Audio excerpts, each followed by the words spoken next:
Good morning, everybody, and welcome to our Children's Day of Programming at the Discovery Lab this year. And we're here with two really special guests this morning to kick everything off. Books change lives and sometimes even save them. And we're truly grateful for the courageous authors, editors, and publishers that nurture and produce the publication of titles that willingly and openly talk about the elephant in the room, thereby giving us the courage and the language to speak about it too, and allowing the ones that are living with that elephant to be seen. And welcome David Levithan and Bill Konigsberg, and I'm going to turn it over to you. Thank you so much. It's so great to be here. I'm David Levithan. That's Bill Konigsberg. And I'm just so excited to be able to talk about this book, The Bridge, with Bill. I'm Bill's editor, as well as a fellow author, friend, colleague. And again, it's so amazing that you guys have given us this spotlight to really shine on a book that is easily one of the most important that I've worked on in my 20+ year career in children's books, and something that I do think we can get out there and really help a lot of teenagers and adults with. The Bridge is the story of two teenagers who meet on the George Washington Bridge, both intending to jump off of it and end their lives. And what Bill has done so brilliantly is he spools out the story in 4 different ways. In the first, one of the kids jumps and the other does not. The second, it's vice versa. The third, they both jump. And the fourth, neither one of them jumps. And in telling it with this conceit, Bill really shows us not just about what would make you want to die, but also really, really shows us what would make you want to live. And I think that all of us have been touched in some way by this very, very, very serious problem that we have. And I think that young adult literature at its best really engages the reader into understanding. And I think that what this book is. It's funny, it's moving, but most of all, it is a vessel of understanding. So for the next 45 minutes, I'm just so excited we get to talk to Bill about the book, sort of how it came to be, how he decided to give it the strange structure that he did, sort of the path that it's taken to get onto the shelves of your stores. And then also both of us would love to hear your questions. So we encourage you to write your questions in the chat. And then after Bill and I have talked for a little bit, I will go dip into the chat and ask your questions. So Bill, thanks so much. Again, I will start with the question authors are most commonly asked about a book, but I think this one, it's really important to sort of ground it in the question of, so where did this book come from? Both where did the story come from, but also why did you want to write this book? Well, thank you, and it's nice to be here. And also after that intro, I feel like I should probably just end this now. It's not going to get better. Thank you for your kind words, David. I wanted to write this book for a bunch of reasons, and one of them is that I was working for an organization with young men, with teenagers, called Boys to Men of Phoenix, of Greater Phoenix. And this was an organization where we went into the schools and we spoke to kids once a week. We'd sit in circle with them, and really it was about emotional intelligence and helping boys learn to express themselves. And right around the time I was doing this a couple of years ago, there was an absolute epidemic of suicide going on. And so it was the elephant in the room all the time. And really, it was boys were at particular risk. And so I felt like I looked at the media that was around at the time, and while I like 13 Reasons Why as a book and as a show, I don't think it's a particularly good way to talk about suicide. I really wanted something that would be a good discussion starter. On top of that, I am somebody who's dealt with suicidal ideation. I did have a suicide attempt in my 20s, and it feels as though, in my career, I've written a lot about LGBTQ issues. And I'd written 5 books really about that. And I felt like I didn't really have anything pressing to say there, but I did have something pressing to say here. So in some ways, this is another coming out for me. And I would say a more difficult one. To talk about mental health is really, really close to the bone for me. And so it was a challenging book to write, but I'm really glad, well, that it's done. And I'm glad it's out in the world. So let's talk about how you chose to tell this story, because again, you did not decide to write a straightforward one story where again we see these characters and it's a clearly resolved issue. Instead, you tell it 4 times. So Yeah. can you talk about sort of where that came from? Well, I think it came from the fact that, when I was feeling, and the times in my life that I've felt suicidal, when I've been dealing and struggling with depression, it feels as though I don't have a choice. Like that's what the disease of depression does to my brain, is it tells me there's no choice. And so this structure really is to counter that. Then in fact, if two people were to meet atop the George Washington Bridge, two strangers, there are in fact 4 different things that could happen. And I wanted to explore each of those different possibilities as fully as possible. And my initial thought, because I'm a complicated writer, I think, is that I didn't want it to be saccharine. I didn't want it to be like everything is perfect when they don't jump, and I wanted it to be realistic. But I found as I wrote, that just overwhelmingly, that last part where they both live was just necessary. We just needed that light, because it's a heavy book. There's no question about it. It's also a book that deals with not just the points of view of the young people, but another conceit is that we get the points of view of older people, of their parents. So there's a lot of heaviness in this book, for sure.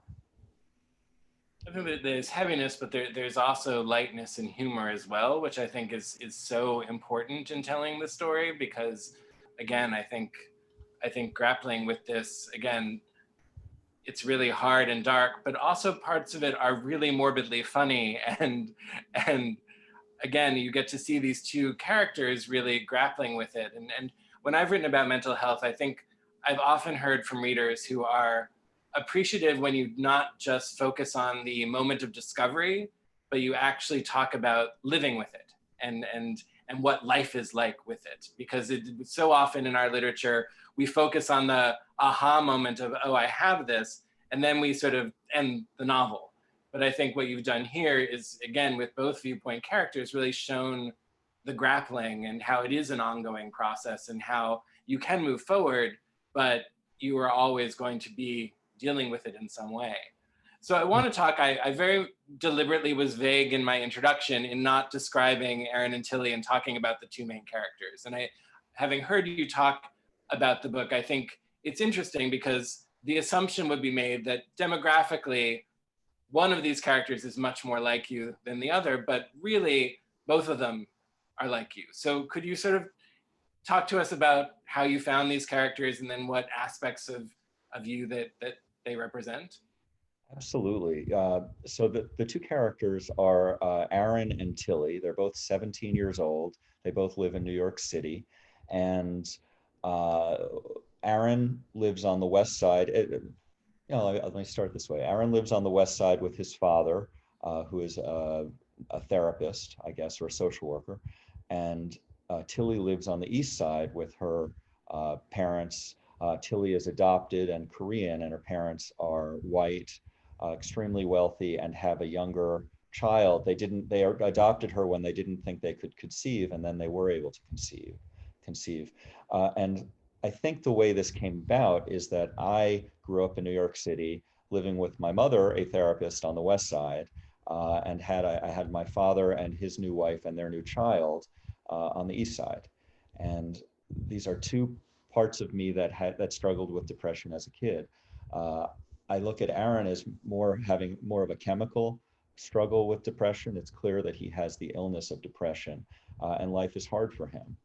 He's gay, as I am, but he didn't want to die because he's gay. He wanted to die and he's gay, which is a little different, and I can talk about that before a little bit more. But Tilly feels like an outsider in her family. She doesn't feel like she belongs, and I relate to that very, very much. I always felt like a foreigner in my father's home. So she is dealing with more of a situational depression of feeling unloved, unwanted, and unheard, which are all things that I could relate to as a teenager and sometimes now. Right. Yes. Those feelings don't go away entirely in adulthood, do they? I love when people ask us like, oh, how do you touch these emotions in your novel of these teenagers? It's like, yeah, Yeah. it doesn't change very much, does it? Not a ton. And also, I mean, which you which you briefly mentioned, those aren't the only two viewpoint characters. We also see through the eyes of some other characters, especially, I mean, Aaron's dad, I feel is really one of the most both heartbreaking but also inspirational characters in the book. So could you talk a little bit about deciding not just to stick to the point of view of the teenagers, but to add that extra layer? I think some of it is related to the fact that I'm older now, that when I started to write young adult lit, I was 31. I'm now 49. And I think that there is a part of me that wants to explore the issue in a more holistic way. It's still very much a young adult novel, but I wanted the adult perspective. And I think it's important. I think that seeing the impact of our choices on other people is such a key part of this book. So I wanted to get into the head of many different types of people, not just Aaron's dad, who I think is one of everyone's favorite characters in this book, and Tilly's parents, her mother, who is quite lovely, and her father, who's an addict, but also kids who were, without necessarily meaning to, part of the reason why Tilly wound up on the bridge, her bullies or the boy who ghosted her, the girl who made fun of her online. I actually got nicked in an interview by not treating that girl harshly enough. And I thought that was interesting because that to me was the goal, was like, how do we redeem somebody who does something terrible? And those are the kind of things that interest me as a writer.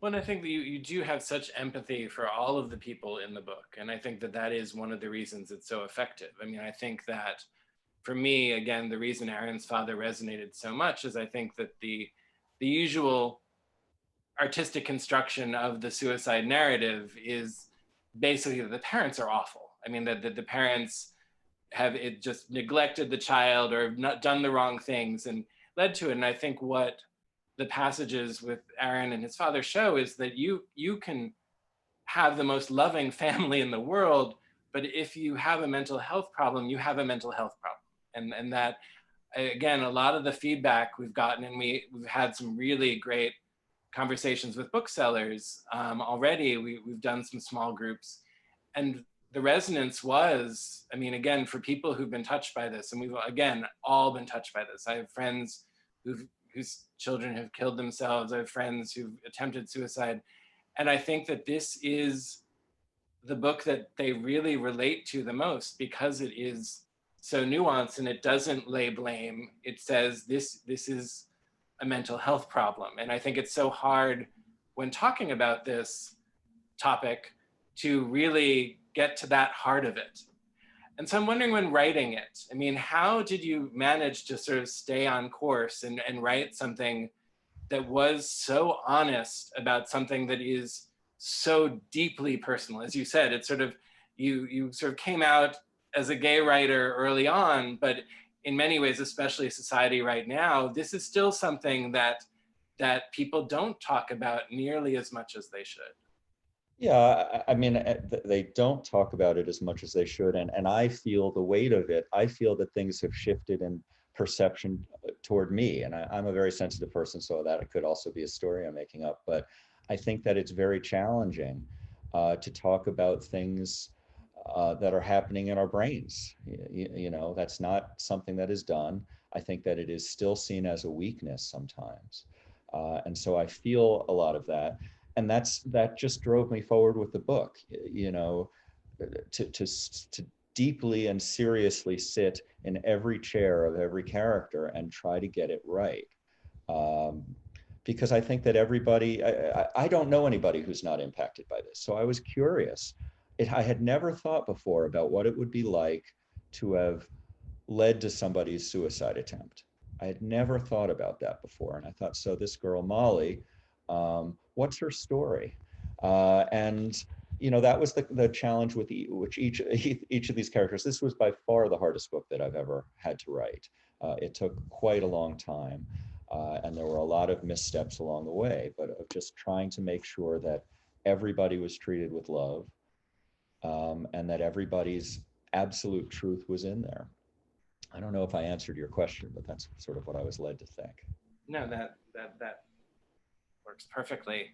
And what has been sort of the reaction to the book being out in the world? I mean, the conversations you've had. We did partner with To Write Love on Her Arms to do things. So again, I think when we published the book, we wanted to make sure that we had sort of the apparatus there to support the novel, that you don't just put a book out like this unprepared to talk about it or unprepared to have resources. So again, I'd love for you to talk about some of the conversations you've had, some of the feedback you've gotten, and sort of what it is like to have a book like this out in the world. Well, I'll tell you that, first of all, one of the things that's happened is that I found myself in the last couple of weeks looking at grad school for therapists, to become a therapist, because one of the things that's happening is a lot of people are contacting me and wanting to talk about their situation. And so in some ways, as author of a book like this, I also become somebody who is witness to a lot of stories. People really want to share their stories. And it seems like it really touches, I don't want to say a nerve, because that's not exactly what I'm getting. What I'm getting is that people feel very involved in the book, and they feel like I am hearing and understanding them. I think my favorite thing that I got was from a teenager on Instagram who felt like this was the first time that they were ever really seen in a book. And I think if I am going to ever kind of rah-rah myself, I think it's that. I think that there are probably not any books out there that hit the interior of depression quite as well as this that I have read, honestly. I mean, I think that is a skill that I have and that is in this book. I think there are a lot of people who are very grateful for the humor because it's tough, it's tough to be in that place, and so many people are empathic. So I've met many people who loved the book but had to put it down several times. And at the same time, I've met many people who read it in one sitting and want more. So I guess it's varied. Well, I think it's something that we talked about a lot. I mean, and I find this with my writer hat on in my writing career, that there are books that you realize you had to write all the other books before it to lead up to this one. That if you as a first-time writer had sat down to try to write the bridge, it would have been, and I feel that way about Two Boys Kissing. Like, there are some books that you have to work up to.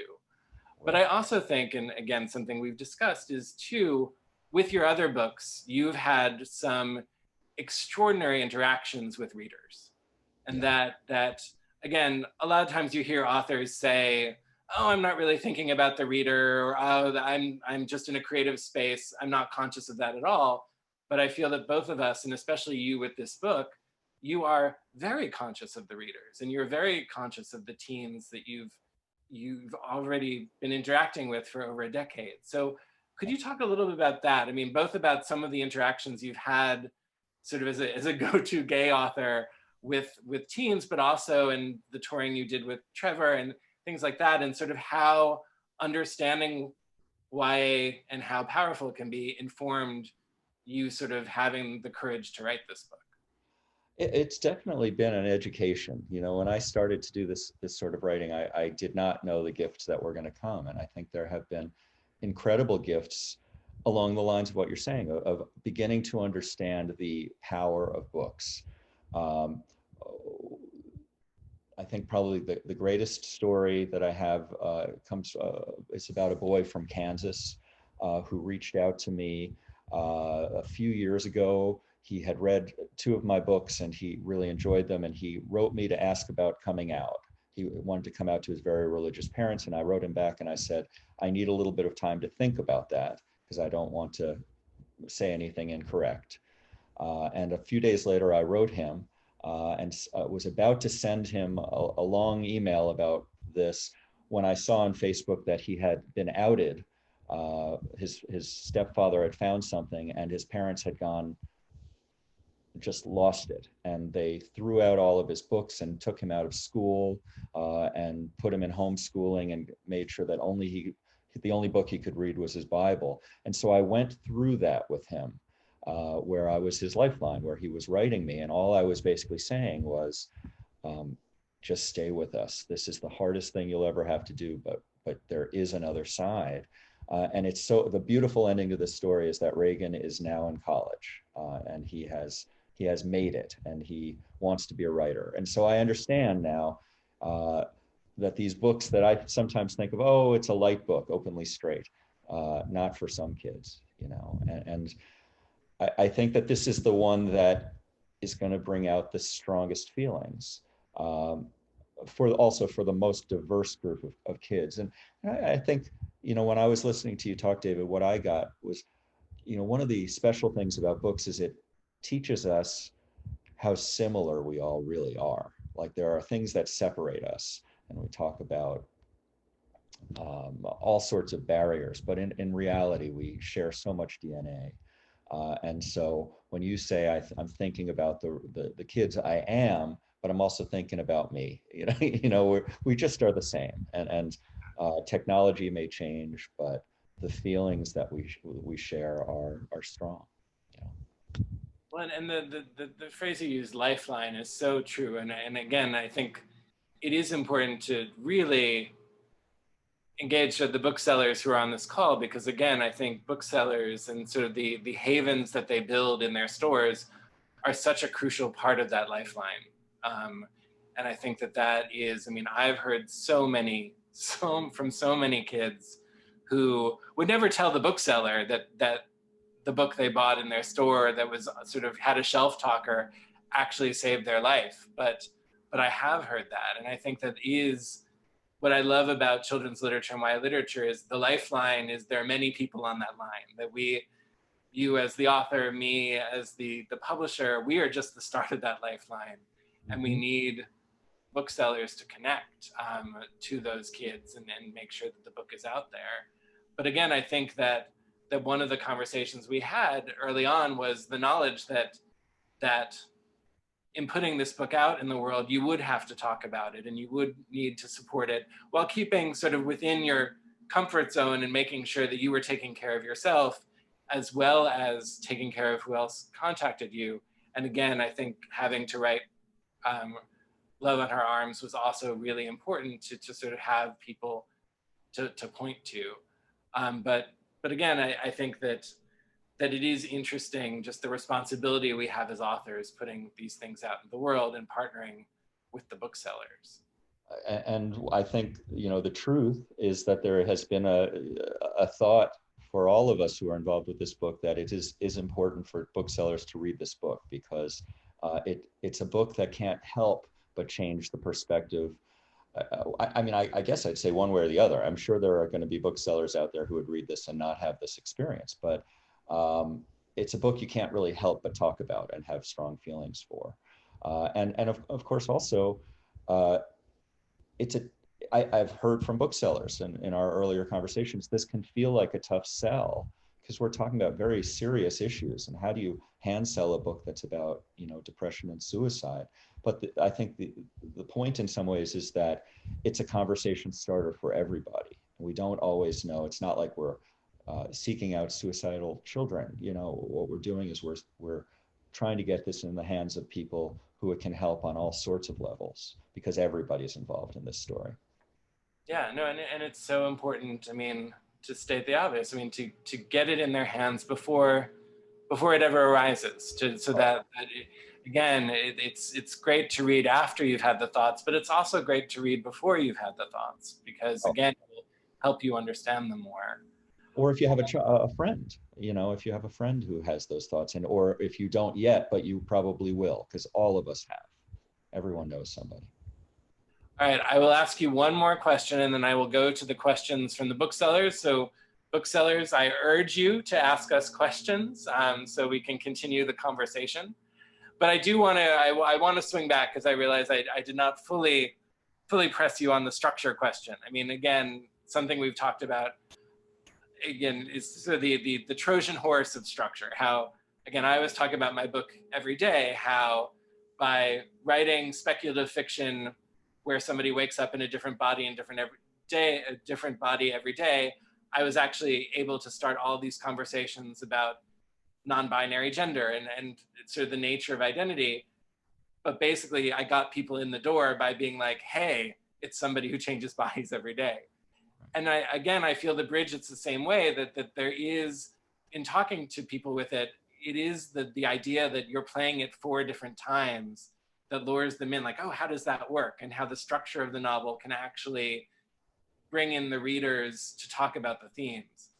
But I will, again, ask a question I've asked you before about, so of these 4 sections, which was the hardest to write? I mean, when it all came down to it, again, which was the hardest to write? It changes. My answer to that changes. That they're all really, they're all very, very different. And by the way that I wrote this book is different than how the book reads, because the book reads section A, section B, section C, section D. I actually wrote the book with 4 timelines going at the same time. So I did chapter 1A, and then story chapter 1 of the B story, and then 1 of the C. And so I was very involved in kind of what the huge impacts of these choices were right away on little things like who's on the train, who is seen and not seen, and that really was an impact for me. But of course, it read horrendously that way. It's very, very hard to keep track of 4 different storylines at the same time. I'm going to say though that the hardest one was probably D, because in the first 2, I had one main character who was the most of the perspective came from their point, and here it had to shift, and it had to shift to 2 people interacting with somebody who was already very special to me and special to the reader. So that was a tough one. I loved writing that section. The most fun was writing C, which is when they, oh God, that sounds so callous. But so the reason, let me explain why the reason why it was fun to write the C section where they both decide to jump, because it's speculative, because it goes deep into the future, and we don't just get with their families and understand the trauma that is created, which we already know because we've seen trauma for each of the families once. But we meet people we've never met before, who deep in the future, whose lives are impacted by the absence of these characters. And that was very exciting writing for me. All right, I'm going to go to some of the questions we have here, and again, encourage everybody to send more questions. I'll also admit that it is embarrassing how close I have to lean to the screen in order to read the chat thing, so I should get a vision check soon, I understand. So from Valentina, we have a question. As a reader, sometimes I have to take a step back when reading about depression and suicide because of its personal ties. The discussion is so important and impactful. I always wondered how it feels from the author's perspective while writing this. Could I ask how it was for you writing about these topics? It was just as you would expect it would be. It was extremely difficult at times, and I really had to have a plan of action. As somebody who has struggled with depression for much of my life, I was aware of what that might feel like, to be so deep into the characters and their own depression. So I had people to call. I had check-ins daily with people who I knew would care and who could care for me if I was struggling. There were several times writing these characters, 2 in particular, that wouldn't be places in the book that I think anyone would say, oh, that's where Bill broke down. But there are places where I broke down, where I got in bed for the rest of the day. I was like, that's enough for me. So yeah, it was a super intense experience. Yeah, well, and I think when we talked about that you do have to be just aware of your own feelings as you're writing, and as you said, don't try to push yourself too much to do it, and be very, very mindful of taking care of yourself, I think is key Oh, to writing yeah. about this. Yeah. All right, another structure question again. And again, please keep the questions coming. So from Anne, how did the structure evolve? Did you have an idea about the structure as it turned out, or did it evolve into this? So there is a story there, and David is part of the story. When I started writing this book, I did have the idea that there would be 4 perspectives, and the 4th in my mind was that they both jump. But the way I saw it, honestly, was like 2 obituaries.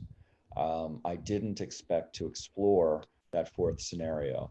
And really, because I had put it as the 4th rather than the 3rd, I thought that is just the worst way to end a book that has ever been considered. So I didn't really go forward with it. And then David read it, because in fact, I switched editors in the middle of this book for a variety, a reason that has nothing to do with anything. And David said, no, what you need to do is you need to have this other section where they both jump. And it was David's idea to look at the future. And when I heard that idea, I just got shivers. I just thought, this is so good. It's so much better than the way I had envisioned it. And I'll tell you that the 3rd section is the one that is most controversial in this book. For people who are reviewing, trade reviewers, it's a love-hate. And I'm in love. I love that section. I really enjoy it. There are other people who found it whatever. You know, everybody's going to have their opinion. Yeah, I still love it. I mean, I still remember that conversation with you, and I also remember when you sent it in, the sort of the feeling I had opening it, of being like, okay, I know. When you know that something is going to devastate you, it's a very strange moment when you open the document, but it works so perfectly. All right, another question from Susan this time. Did you create any characters that you wish you would have known and interacted? Oops, another question came in and bumped that up in the middle of me reading it. Did you create any characters that you wish you would have known and interacted with when you were suicidal? That's a great question. I think that makes me think about the 4th section of the book, because what I wish that I had at that time was somebody else who was going through it at the same time. Because really what this book is about is connection, and how connection is the antidote to all of these things, to all of these feelings. And it's very hard when we're depressed to connect. But in the 4th story, when Aaron and Tilly are both depressed, they're really in some ways forced to connect with each other, because they feel responsible for the other person and making sure that the other person doesn't jump. And that is a very powerful bond that is artificial at first, that turns into something that's very much real and crucial. So I think that's the answer, is that I do wish that I had had somebody else going through it at the time that I could have really connected with. All right, I have 2 questions. They're somewhat related, but I'll start with one and then follow up with the next. From Stacy, says, booksellers are tasked with having very difficult conversations with teens. Amen. Shouldn't parents be reading these books and having these conversations with their teens? How do you see bookstores managing this responsibility? I think that in the best of all worlds, that is the way it's done. And I've met people who are, I've talked to people who are reading this, both from the teenage side who are reading it with parents, and with parents who are reading it with their teens. And I really applaud that. I think that's exactly the best way for this book to be read, because so many important conversations are there to be had. Because it's an opportunity for teens to get a perspective of what it would be like to be a parent. And it's an opportunity for a parent to get to understand what it might be like to be a teen. So that would be the way that I would, suggest to anyone, to make this a group read. And of course, with the knowledge that some people just don't have those relationships, that sometimes the same thing occurred with my books for LGBTQ youth, that I kept thinking, boy, this would be a great tandem read. But, not everybody has that situation. So, whatever we can do, whatever we can get, we take. I think that makes sense. Yeah, no, and I will say again, something that's come up a lot in our conversations with other booksellers is the notion of hand selling it both to the parent and the teen, and not and being very honest about it and saying that this is the book. If you want to read sort of the book that deals with the issue of suicide, that your teen will also understand, this is the book where you both can do it. You can't sell it to both of them at the same time. You have to have separate conversations. But I think that we have seen that it is, again, as I said in the beginning, a vessel for understanding. And I think I would encourage that. And certainly there are many of the review quotes, and there are definitely things that can be used in a shelf talker or to pull it out that say exactly that, and point both the parents and the teens in that direction to the book. All right, another question, again, sort of continuing the question about parents. This is from Mary. I absolutely loved this book, even though it was difficult to read at times because the characters resonated so personally to my own experiences. As a bookseller, I know that it will be easier for me to talk to teen readers about this book than their parents. Parents are often afraid to have their kids read about topics that they feel may give them ideas about suicide, especially living near the Golden Gate Bridge. I felt that the book gives the reader so many perspectives and things to think about. How would you talk to parents about the importance of their teens reading this book? I would love to recommend it to schools. Would you be available to talk school groups? Well, the last part, just in a word, yes, I'm very, very much available. And I think that those conversations school-wide would be very important. And we have talked inside about this book that we would like to make sure there were resources available to schools if we were to do that. That's very important. In terms of how to talk to parents about it, it's a question I get a lot because I think you're right. I think there are a lot of people who are afraid that this book could be triggering. And I've heard a lot of concern about that. I have to say, through the first month, I haven't heard anything about the book actually being triggering, thank God. And I think the reason for that is that it's a book about options. I think that it isn't a book that glamorizes or romanticizes the idea of jumping off a bridge. I, in fact, went to the George Washington Bridge in writing this book as research, and I found it to be the worst place I've ever been. I was with my husband, and at a certain point, I felt like just the psychic pain of the place. And I grabbed his hand and I said, "You need to take me out of here. I can't be here." So I wrote this from the sense that the bridge is just a terrible place to be. So I don't think it is alluring, but I think that's a really normal thing for a parent to worry about, and they should be worried. You know, and they should be interested in what their kids are reading. But I think I can say two things. One, with pretty good certainty, that this is, if there is such a thing as a non-triggering book about suicide, that's probably it. And B, if you're not sure, read it. You know, I think that you'll have a sense as you read it whether you agree with that or not. And it's so important. None of us want to be in a position, myself either, of leading to anything that could lead to this sort of horrible pain. You know, it's our biggest fear. It's everyone's biggest fear, is that you do harm rather than good. So. Yeah, no, and I think, I mean, again, looking at sort of the history of our literature, I mean, I do think that was something that we were very, very, very conscious of, you in the writing and then me during the editorial process, is that there is a romanticization out there, not just in books, but in other media, TV, movies.